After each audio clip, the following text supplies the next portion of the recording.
Do it here. Hi, I met Tim at the bookstore today, so I just wanted to talk about 4 people that have been very influential in my financial life. I started following these people when I was in my early 20s.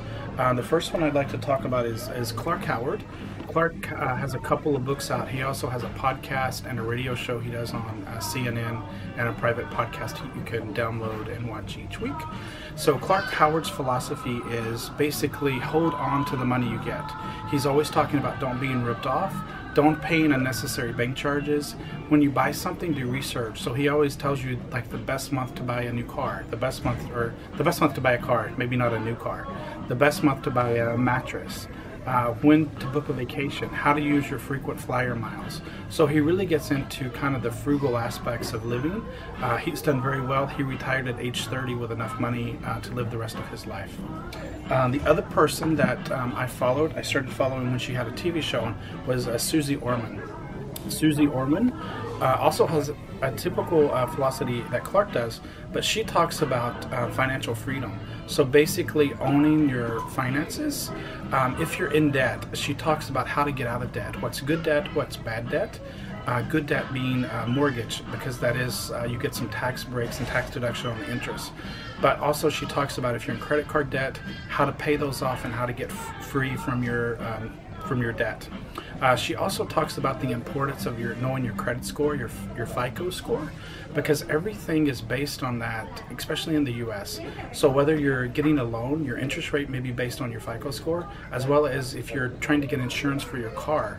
So the insurance company uses that as a judge for how well you manage money. So knowing those things is very important. Suze Orman learned by experience. She was a waitress until she was in her 30s.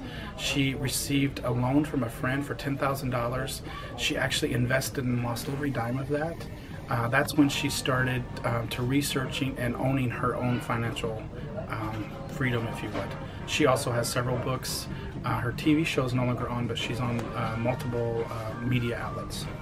The next person that influenced me was Robert Kiyosaki, who had Rich Dad Poor Dad. This is also a classic book. The thing he really strategizes on is passive income. So not only having one stream of income when you retire, whether it's your pension or whether it's Social Security, but have multiple streams. In his case, he invests heavily on rental properties. So he has multiple rental properties, real estate coming in, as well as he does stock investing and different types of investing. The whole philosophy is you need multiple streams of income, because if a disaster happens and one thing falls, you still have money coming in from other avenues. Also a great read, a great book.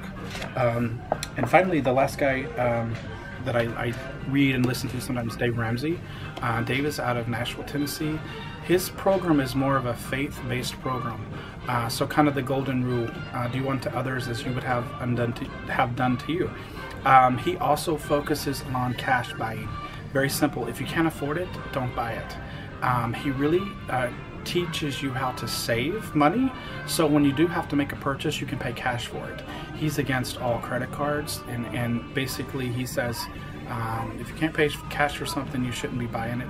He's also, all of these guys say don't buy a new car, buy a used car, don't buy things to impress others.